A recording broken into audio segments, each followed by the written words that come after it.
we are a consequence of a certain phenomenal happening that we call as cosmos. When a human being is born, a certain software is set within himself, which is a combination of time, energy, and the information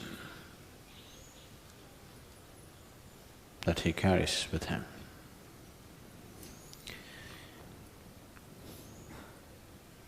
These three together will determine various aspects of life. These three together will even determine how long a human being lives and how he lives. So if this is so, is this all predetermined?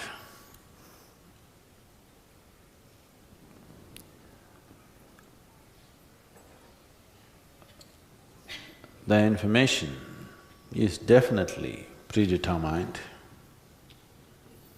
This does not mean you cannot take in new information. It is just that it kind of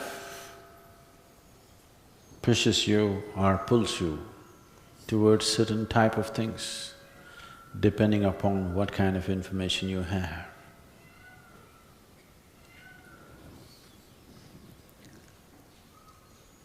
But this does not stop you from taking in fresh information today, this moment. Energy is allotted for different aspects of life. This information that we were talking about, the whole heap of information, is referred to as Sanchitha or Sanchitha karma. The allotted information, which must be handled, which is more urgent, express, and a little more compulsive than the rest of it. This information that you have is from elsewhere, what life has gathered. The energy allotted within the system, allots according to the nature of the information. If your information or the karmic information is leaning towards or veering towards, let's say, for example, physicality, you will see the energies naturally allot themselves into the physical structure of who you are. If the information is leaning towards your intellectual process, accordingly the energy allots itself to that activity. If the information is very emotional, energy allots itself to that dimension. If it is inclining towards a spiritual dimension, then energy allots itself in that direction. This allotment is happening by natural tendencies, but this does not mean one cannot reallocate. One can reallocate, but if you simply go by your tendencies, yes, life is predetermined. If you are 100% a slave of your tendencies, life is predetermined. Very easily we can predict what will happen. Reallocation of energy, how we manage our energies, in which direction we focus on energies, do we enhance it or do we deplete it? These things are very much in our hands. But the third dimension, which is an important composite of one's life, is the time. Time ticking away all the time. You can't slow it down, you can't hasten it. You can conserve your energy, you can throw your energy around, you can develop it, you can make it phenomenally big or insipid, but time going away. So this time has its own intelligence and it flows according to certain parameters of karmic information and the energy allotment that's available in one's system. So can't we do anything about it? We can, but that is a much more elusive dimension of life than the other two. The other two are much easier to manage and manifest in one's life. Generating energy and using it the way you want. Not allowing your tendencies to determine the nature of your thought and emotion and activity is much, much easier than taking charge of time. Even the Adiyogi took charge of time only when he was in certain states. When he was in such states, we refer to him as Kala Bhairava, that he took charge of time. Time determines the nature or the duration of one's life and death. Both life and death are within the ambit of time. So time, one who has mastery over time has mastery over life and death. One who has mastery over his energies has absolute mastery over his life, but not over his death.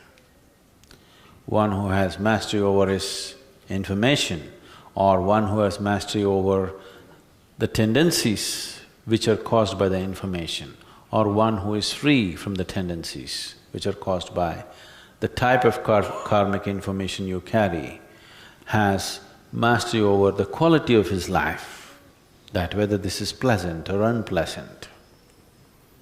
One who has mastery over his energies will determine the nature of his activity and how he lives.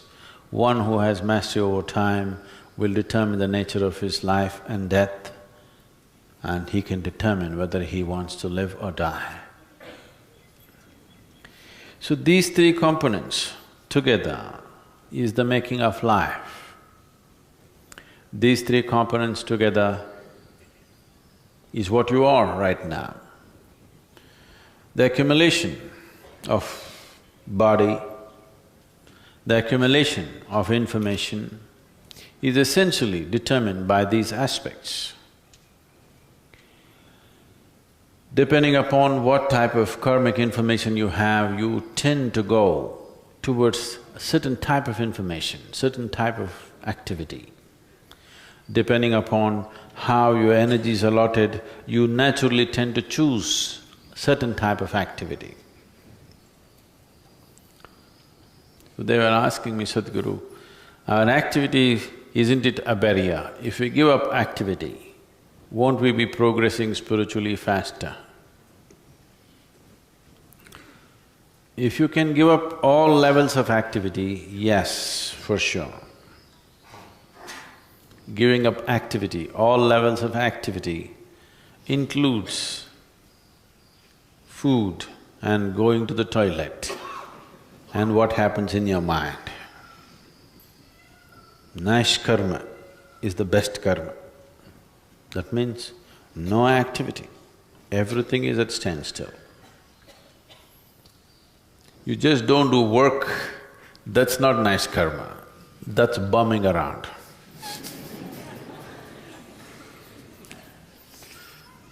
That's a bad karma. If you can simply close your eyes and sit here for days on end, that means you're doing something good to this being.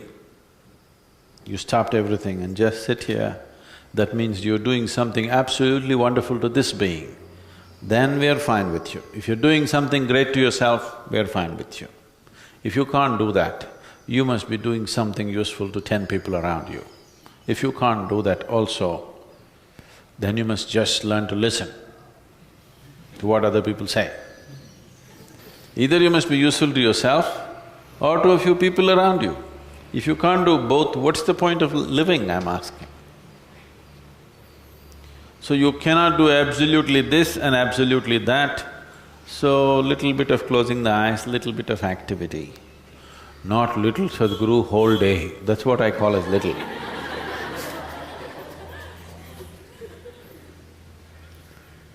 Because 24, is it such a great number? Is 24 a very big number? Even this little child knows what is 24? Yes, see. Even this little baby knows what is 24. All 24 hours. Either it must be invested in sadhana or in work. What about my sleep? That should also become sadhana and that should also become a tool for work. Rest is the basis of activity, do you understand? Rest has no purpose by itself. If you only want to rest, you must rest in peace. If you want to practice only rest, then we will bury you. You can practice rest. Rest is used only as a basis of all activity, is based in restfulness. So we want you to be in a restful condition so that you could be active. So sleeping and waking up is just management of energies, that's all. Time you cannot manage, it's rolling. If you sit, it's rolling, if you stand, it's rolling, if you sleep, it's rolling, you can't stop it. But sleep and activity is a way of managing our energies and a way of coming back with new force tomorrow morning. As you go, you're like a battery cell, slowly comes back. So you charge it up and again come back. The idea of charging the battery is to put it to use again, isn't it? Nobody charges a battery just for the sake of charging a battery. You charge the battery because you want to use it. So, if one not intellectually understands, if one grasps these three dimensions within yourself, that you are a combination of time, energies and information, if you can conduct these three things, if you can conduct all these three things effectively, then you're free in every way, in every way. That's liberation, that's mukti. If you can conduct all these three things consciously, you are 100% free. If you just conduct your information consciously and you can manage it well, you are 33% free, you still don't have passing mark. If you manage your energies well and also information well, you're 66%, all right, you're doing okay. But if you manage all the three, then you're free.